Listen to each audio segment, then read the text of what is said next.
Jim Harbaugh aspires to be a physically dominant football team, and he will have a chance to win this game tonight with bully ball, and we'll see if he can get it done in front of the entire world.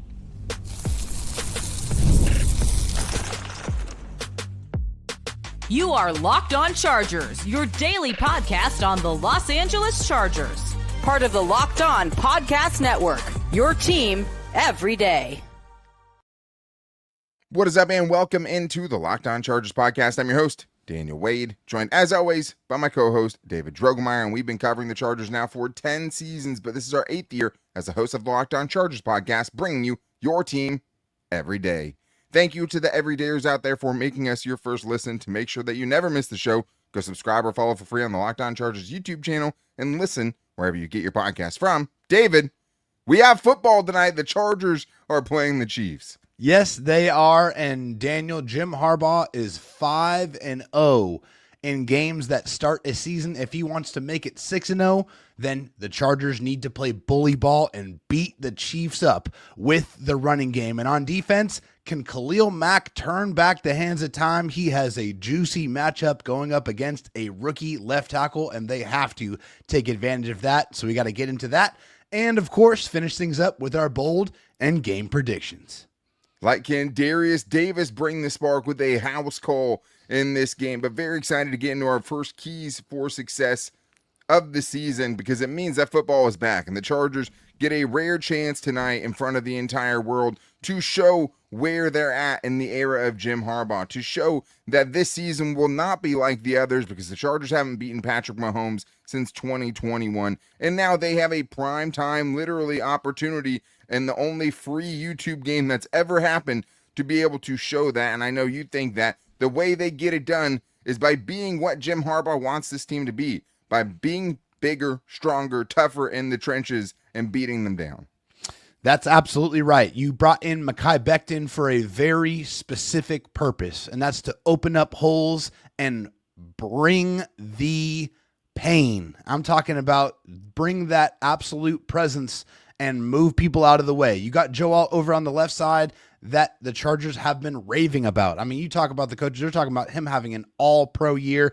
It's time to weaponize that. It's time to get these guys going forward, running people over, and having your running back stay on schedule, stay ahead of the sticks, fall forward. This is why you get a Najee Harris. This is why you go and draft an Amarion Hampton, so that you can go play the style of football that you want, which is run the football, control the clock, and keep Mahomes on the sideline.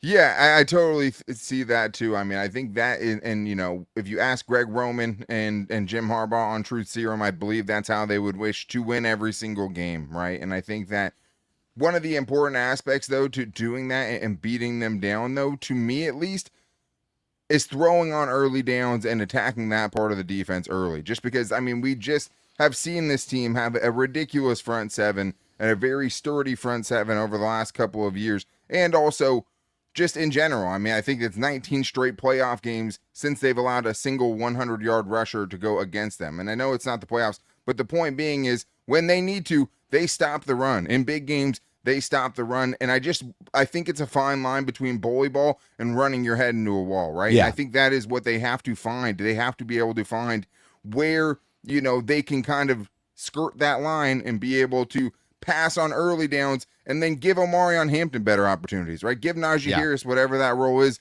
better opportunities. And I think the other part of it is if you pass on early downs, you're really helping out your offensive line. I mean, if you're going up against a team that gave up the 8th fewest rushing yards in 2024 and the 5th best yards per carry in a bad way for the Chargers, you don't want to do that and get behind the sticks, because then you're just setting up Steve Spagnuolo for really great opportunities to confuse your offensive line, to send the exotic blitzes and stunts that we know have given this interior, especially, you know, real big problems in the past. So I do want them to run the ball. I think the other part of it is getting off to a fast start, right? Like if you want to grind them down, if you want to impose your will and keep Patrick Mahomes on the sidelines, Patrick Mahomes with limited opportunities only works if you're winning in the game, right? And you're more efficient with those opportunities. So I do think that getting off to a fast start so you can implement that game plan is very important, because obviously if they get out and you're playing from behind, when you're in obvious passing situations, even more, you're playing right into their hands.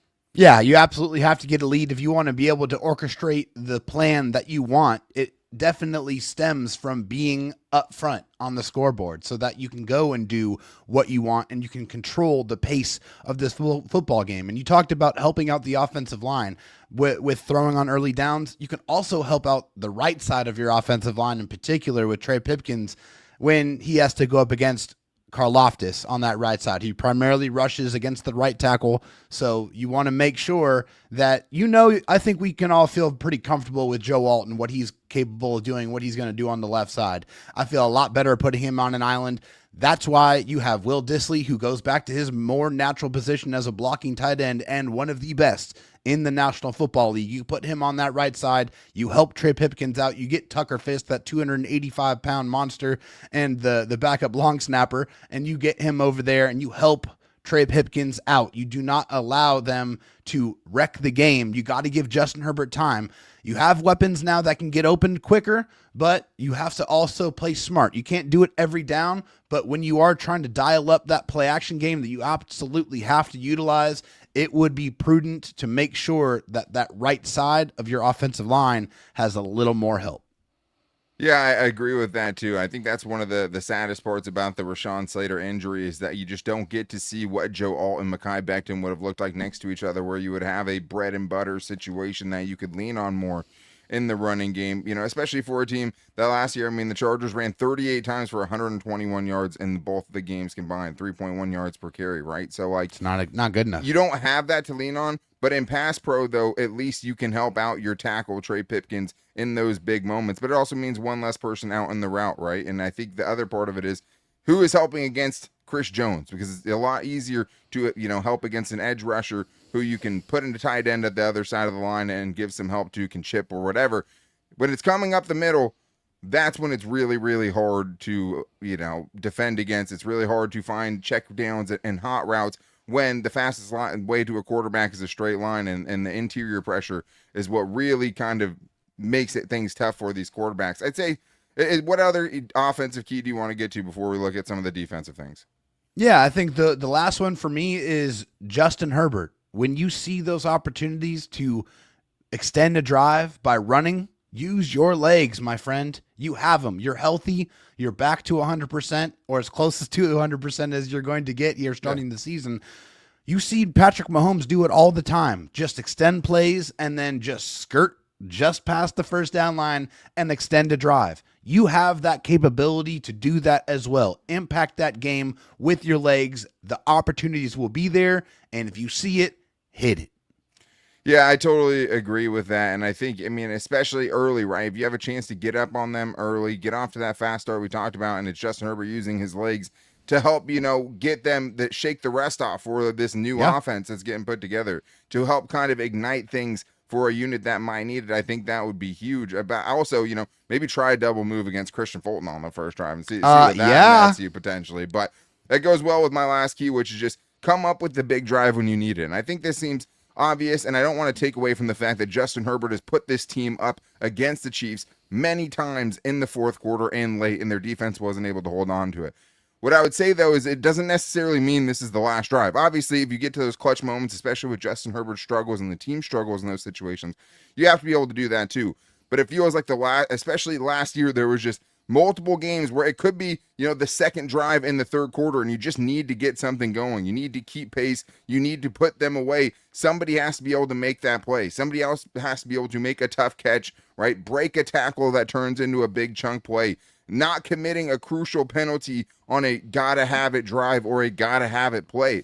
Like, if you're going to play clock control football, you have to be efficient. And when you have those big drives where maybe you're up by 3 and you have a chance to go up by 10, right? Don't settle for that field goal. Go punch it into the end zone and put it out of reach, because unless you cut the head off of the Chiefs, truly, like completely, there's no amount of time that's safe, right? You win with a game-winning field goal, or you win by putting the game away. And the Chargers, even last year, victory formation in that doink game, right? The only reason that was even possible is because the Chargers didn't go and score a touchdown that would have potentially put that game away, right? Like, you have to, when you need that big drive, whether it's Justin Herbert with his legs, somebody making a tough catch that just wasn't happening last year, or just breaking a tackle and taking that to the house for a touchdown. Like, one of those things feels like it has to happen for the Chargers to pull off a big upset and help them go 1-0. But on the defensive side, to me, it's all eyes on Khalil Mack, and I'm going to tell you right after this.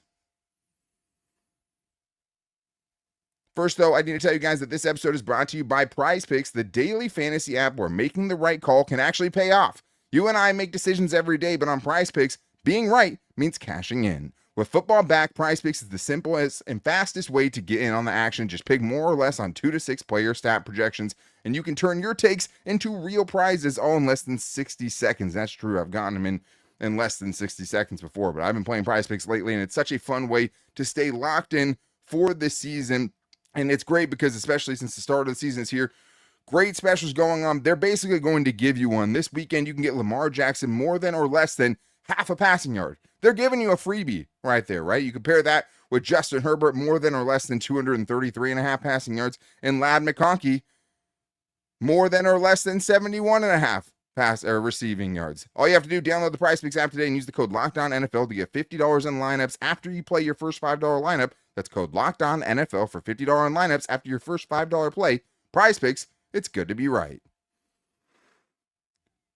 Because these moments do more than win, they push what's possible, they remind us to go that extra yard, shift into that extra gear, and keep the game moving forward. It'll be incredibly important for the Chargers to keep moving forward, and that starts on Friday night against the Chiefs. I think when you're looking at this matchup, you can't get bogged down in what has happened. You have to be able to move forward and get the big win, even really the marquee win under Jim Harbaugh, and moving forward begins with Friday night and a chance to do it in prime time against the Chiefs. We know the Chiefs got clutched last year with that doinked in field goal that should have been a win for the Chargers. This year, it'll be up to Justin Herbert and company to make the clutch plays that help the Chargers move forward in 2025, because the new season brings hope for all the teams, and both these teams will have a chance to put themselves on top of the AFC West. That's what keeps fans and players alike moving forward, always chasing the next great moment. When you follow what moves you, the unexpected is only the beginning, and just like there's more to every highlight, there's more to a Mazda vehicle. Mazda, move and be moved.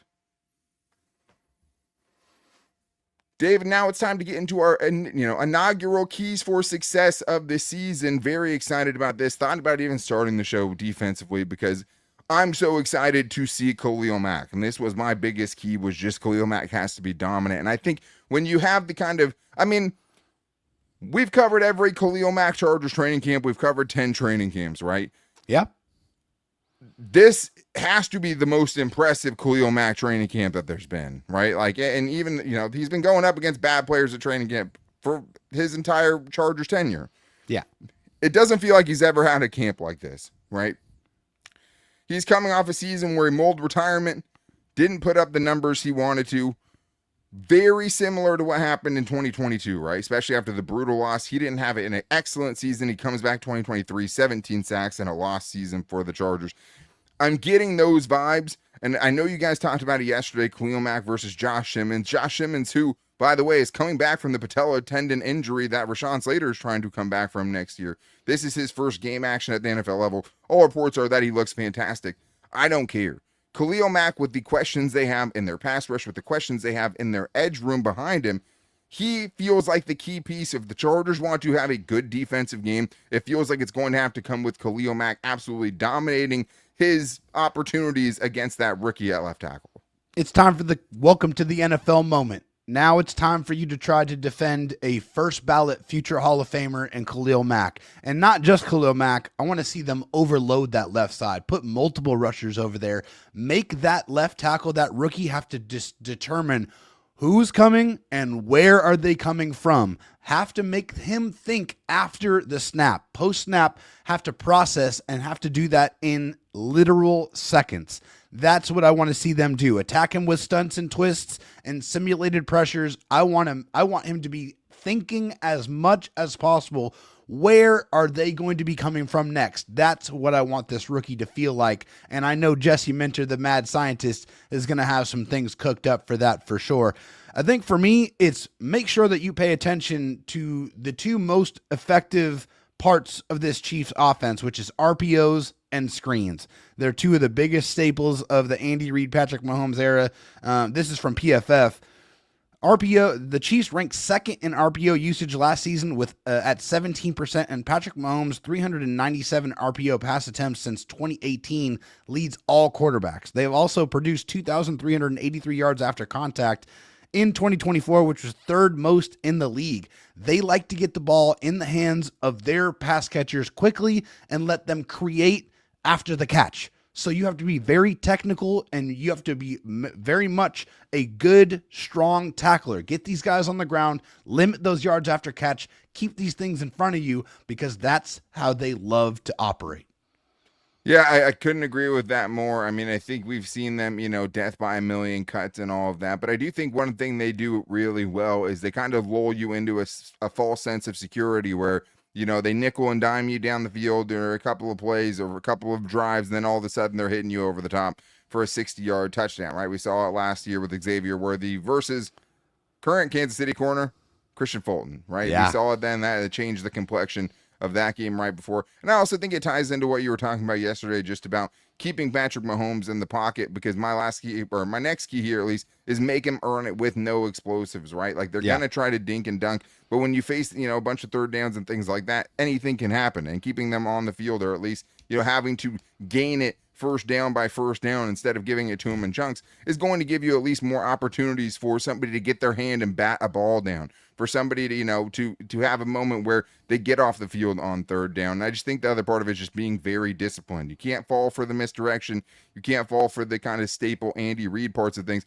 But when you don't have a Rashee Rice, when you don't have a Jalen Royals, as they will not in this game, the two main receivers are Hollywood Brown and Xavier Worthy, both speed guys, both guys where you could miss a tackle and they could take it a long distance. So I think making them earn it, no explosive plays, is going to be a big one for me. Where are you going with your last key here? My last key here is use your tight end erasers, Derwin James and Deion Henley, to eliminate Travis Kelce from this football game. Too many times in the recent past, Travis Kelce has went off against the Chargers, and that cannot happen in this football game. You cannot allow him to be that security blanket, to be that sure-handed member. You want to send him into retirement to go enjoy his marriage with Taylor Swift, okay? That's what you want to do. You want to make him retire at halftime like the Chargers did to that other corner a few years ago. That's exactly what you want to do to them. You want to frustrate him and eliminate him. And Derwin James and Deion Henley last year were two of the absolute best defending and shutting down tight ends all season long. And I don't think there's going to be any reason that's going to change in this one.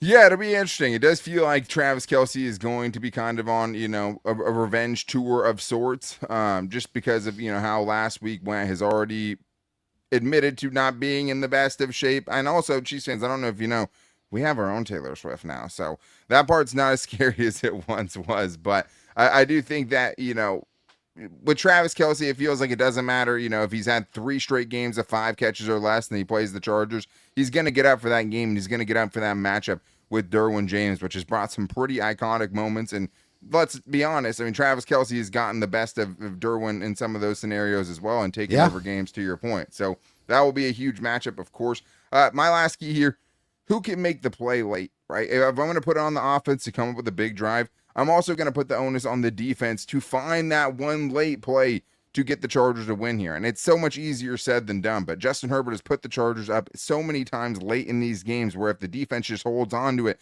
they can win the game, including, leading in both of the games in the second half last season. So I think that with Jesse Minter's defense, you can expect them to slow the Chiefs down somewhat, right? To have a game plan set to do that. But it doesn't matter in those moments, because that's what's made Patrick Mahomes great. The good part of that is you could be the guy to intercept Patrick Mahomes in that moment on national TV, right? Or on YouTube in front of the entire world. Can Tarheeb still jump a pass? Can Elijah Molden make a play deep? Can Khalil Mack get the edge and force a fumble in a big moment? Because that's what you don't see time and time again, is people being able to make that big play to get off the field. Who's going to force the issue? I love it. Yeah, I mean, it's just who wants to have their moment, right? Like, you can be iconic. It's the first game of the season in a standalone game, and you could be the guy that made that play against Patrick Mahomes. somebody has to be that guy, or the Chargers, even if they lead late in this game, could find themselves where they have way too many times in this series, especially in recent years. But we still have more to get into because we always love getting you guys involved for the bold predictions part of the show. And you guys came with some really good ones, including one I think will be crucial. Derius Davis, all-pro punt returner, potentially taking one back. So we're getting into all that and more in today's Locked On Chargers podcast. It's almost the weekend. Time to look back and crown this week's MVP on Who Delivered. Powered by DoorDash, just like you can win every Saturday with DoorDash Streaks, saving more every time you order. These players delivered when it mattered most. Let's break it down. The guys who delivered in the biggest ways the last couple of weeks were Nico Reed and Marlo Wax, the undrafted free agents who found their way onto the active roster, and they didn't do it by performing in one game. They strung together multiple games of playing really well and found their NFL dreams coming true, and now have a chance, after delivering on those Saturday preseason games, to play on Sundays, and a big Sunday at that, or, Fridays, I guess, in this case, as the Chargers are playing tonight. But just like Nico Reed and Marlo Wax delivered for the Chargers, DoorDash delivers your Saturdays with DoorDash Streaks. You save every Saturday you order, stack it up all season, and you could save up to $250, including $100 in DoorDash credits. Order this Saturday, keep the streak alive, fuel your game day only with DoorDash. Terms apply, promo period through 11/18. David, now it's time to get into the bold and game predictions for the first time this season. I'm so excited after what's been, honestly our best offseason yet, and we appreciate the everydayers for being here and continuing to let us do this all season and off season long. But more than that, going through the slog of the offseason to get to tonight, the games that matter most, and we just wouldn't be able to do it without you guys. But if you want a little extra prep for these upcoming games, it's not too late to binge every Locked On Division preview, which you can find on the Locked On NFL playlist on YouTube, part of the Locked On Podcast Network. Your team every day. Be the most informed NFL fan this season. Dave, let's get to the bold predictions, and we put it out to you guys who hit us up at Locked On LAC on Twitter, at Locked On Chargers on Instagram, and our Locked On Chargers Facebook page, amongst other places. But we always want to hear what you guys' bold predictions are. We used to go back and forth and do it mostly ourselves. But you guys have always brought it. I mean, I think today we probably had close to, 30 to 40 responses. It was hard to pick who to get to today, but I want to start here with D Pool, who says Derius Davis will score a touchdown on a special teams play. And David, I wanted to start with this one just because it feels like when you have games like this, right? The last time the Chargers beat the Chiefs and Patrick Mahomes, it was Mike Williams on a fourth down making a big time touchdown catch late instead of trying to kick a field goal in the win. I don't know if it's fourth down, but there was barely any time left. They could have kicked the game-winning field goal or attempted to, and blistering wins. They threw it up to Mike instead and sealed the game on that play. It feels like you need special, right? Mike Williams brought that again, the last time before that they beat him, and that 3-touchdown, 2-point conversion game 2018. It feels like a game like this could be turned by someone like Derius Davis giving them a spark. And maybe it's not a touchdown, right? Maybe it's 230-plus yard returns to flip the field and give you great field position. But a touchdown, I think, would really turn this game on its head. Special teams scores are huge momentum swingers anytime they happen in any football game. You look at the stats. Most of the time when you get a special team score, you are going to win football games. It is a massive play in the game, and they protected Derius Davis. They didn't let him really do any returns at all in the preseason, and so hopefully Ryan Ficken has something cooked up on a nice return to get that guy in space, because we've seen it. When Derius Davis finds that crease, he's gone, baby. Absolutely, and I mean, it's interesting to see if they kind of want to use him to maybe test this team horizontally, especially with a pretty sturdy front seven, if they want to use that speed on offense too. We will see. But speaking of offense, who will have the first touchdown for the Chargers this season? D. Burnsy has a bold prediction. They think that Keenan Allen strikes first with the first touchdown of the season. And I think 2 months ago, that would have seemed like the boldest prediction of all time. But now, he's just one of many mouths to feed on this offense. And I think it's a good call. I mean, let's talk about it. I mean, at worst, he's Justin Herbert's second favorite target on this team right now. And assuming that Ladd McConkey is going to be getting the Trent McDuffie treatment, Keenan should have a really plus matchup. So to go to him in the red zone on the first drive or for that first touchdown, I think it maybe isn't even that bold at all. Yeah, I mean, hey, Keenan Allen against a number 2 corner, even at this stage in his career as the route running savant that we know that he is, with that just chemistry that's unspoken that we've seen over the years developed between himself and Justin Herbert. I don't think that's a bad call at all. Although I do have a strong feeling that it's going to be on the ground. But if it is through the air, Keenan Allen is never a bad choice. That's interesting because Jackson has a bold prediction here, and he thinks at least a couple of touchdowns could be scored by Najee Harris. He says Najee Harris will have 2 goal line carries for touchdowns, which is also the worst nightmare of every fantasy owner with Omarion Hampton playing for them this week. But it's one of the lingering questions about at least what his role would be. I would say after missing all of training camp, do you kind of want him in the most physical role a running back could have in your first game? But David, this is a possibility. He could be that short yardage guy. He could be getting some touches down near the end zone or the goal line when they get close. For sure. And the other side of that token is that Omarion Hampton's a rookie and Najee Harris doesn't fumble. He is very short-handed. He's a guy that has routinely performed at a high level in those situations in the NFL. So no, it would not surprise me at all if Omarion Hampton got vultured by Najee Harris a little bit, because he's the guy that shows up and has performed throughout his NFL career. Yeah, I mean, 2 rushing touchdowns in general could be bold against this front that's been pretty good at stopping people from getting into the end zone that way. But let's get to this one and flip sides a little bit to the defensive side of things here with Derwin James. Mike Pam says Derwin James has 3+ sacks in the game. Dave, we talked about him potentially getting, 7. You even threw out 10 out there, which would be an NFL record. I might buy into 10 sacks if he could start his season with 3 against Patrick Mahomes. If Derwin James has 3 sacks, the Chargers are going to win this game hands down. Like, I'll say that right now. And this guy is one of the most ferocious blitzing safeties in the league. Yeah. Like, do not insult him by trying to block him with a tight end or a running back. You have to put a legitimate blocker in front of Derwin James, or he's going to flatten them en route to the quarterback. So I don't know if I could see 3, man. We're talking about bold predictions. That is very bold. But if any safety in the league is capable of doing it, you better believe it's Derwin James. I mean, I think if you asked any pretty much random player in the NFL, hey, a safety had 3 sacks in a game, who was it? I don't know. I mean, it might be 95% of them are picking Derwin James in that situation. So the interesting thing will be how they use him, right? Because one of the great ways to chase down an elusive quarterback like Patrick Mahomes is by sending a defensive back who can tackle after him, someone who can kind of match him physically instead of having a defensive tackle, 320-pounder trying to chase him down. The problem is Mahomes is really good at reading the blitz and attacking the void. So you have to trick him, or maybe you wait until it's a 3rd down and you have him at dime backer and you have him coming up the middle, or you have him looping around the outside to try to chase him down that way to stop him from rolling out. You're going to have to be creative, because if you just send him off the edge from the slot, they're just going to throw it exactly where he's leaving. Right. That's what you're taught to do.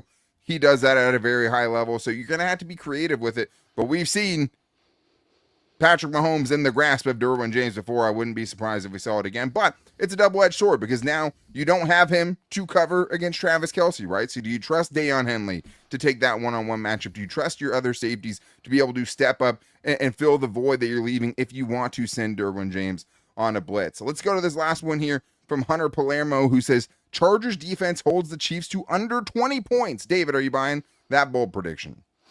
I am going to buy that bold prediction, actually. I really, really like this one here. I think with, them having their best wide receiver down, and also, having a little bit of a down year from Isaiah Pacheco, I also feel very confident in that Chargers defensive line rotation.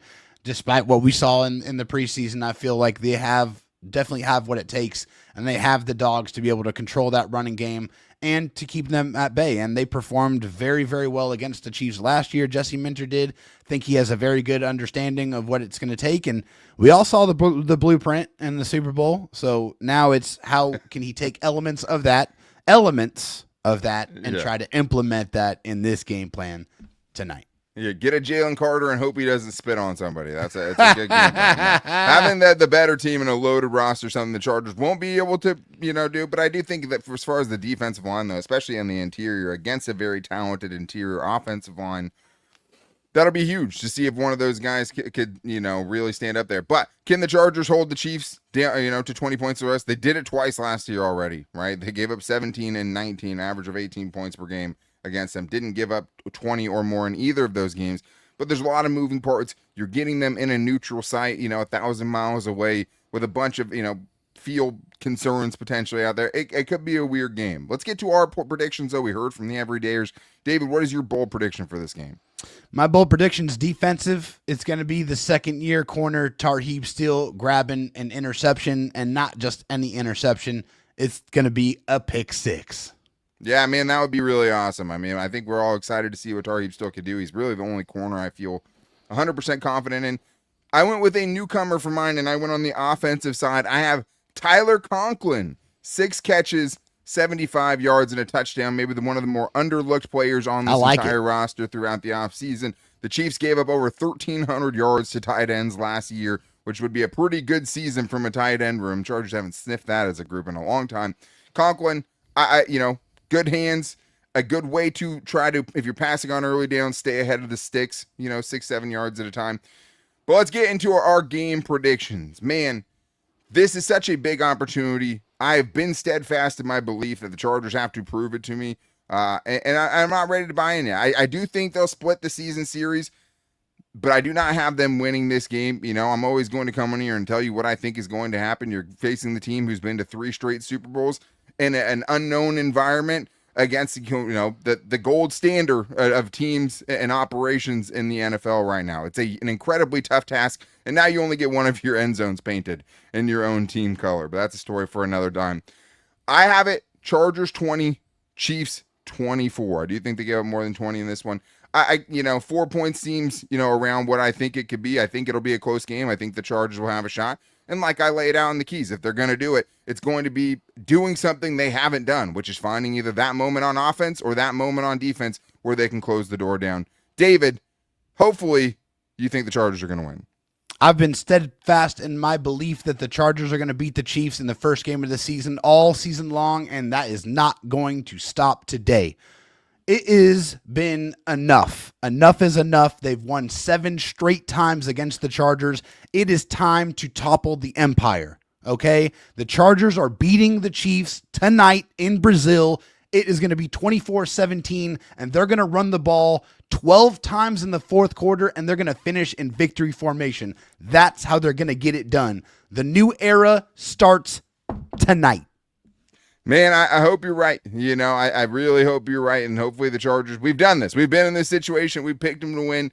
Now is the time, though, where it's different. You can start off a streak of 3 games against divisional opponents by beating the absolute toughest one that you have there, right? Like, that is something that you don't get often, and this is a very unique situation this year that they can really just change kind of the entire feeling of an offseason, change the entire, Justin Herbert can't prove it until he does it in the playoffs. The closest thing he could get to that right now in week 1 is by taking down the Chiefs in primetime on a Friday night. But we actually have a celebrity guest picker for this game as well. It doesn't matter what I think. Doesn't matter what David thinks. Let's hear what Dylan thinks. Yeah. Pick one. Who's going to win on Friday? Say touchdown. Yeah. YouTube audience, Dylan is picking games this year. My daughter, obviously, and she picked the Chargers, and now, shame on me for not picking them. Hopefully she starts off the season 1-0, and we'll get to find out if she's just going to pick the Chargers every week for a potential undefeated season. But appreciate everydayers for being here with us through the entire offseason and getting to this point. Let's see if the Chargers can have us coming back here tonight for a live show talking about them, shocking the entire NFL world. But to make sure you don't miss it, go follow or subscribe on the Locked On Chargers YouTube channel and listen wherever you get your podcast from. I will also be on the Postcast Squad show after the game tonight as well before we do our own show. But you can also find the show every day in all of our social media at Locked On LAC, at Locked On Twitter, at Locked On Chargers on Instagram, and our Locked On Chargers Facebook page. This is it. A chance to shock the world. Let's see if they can finally get it done, and then we can actually realistically start talking about the Chargers potentially wearing the AFC West crown at the end of the season. But until tonight, guys, take it easy and go Bolts.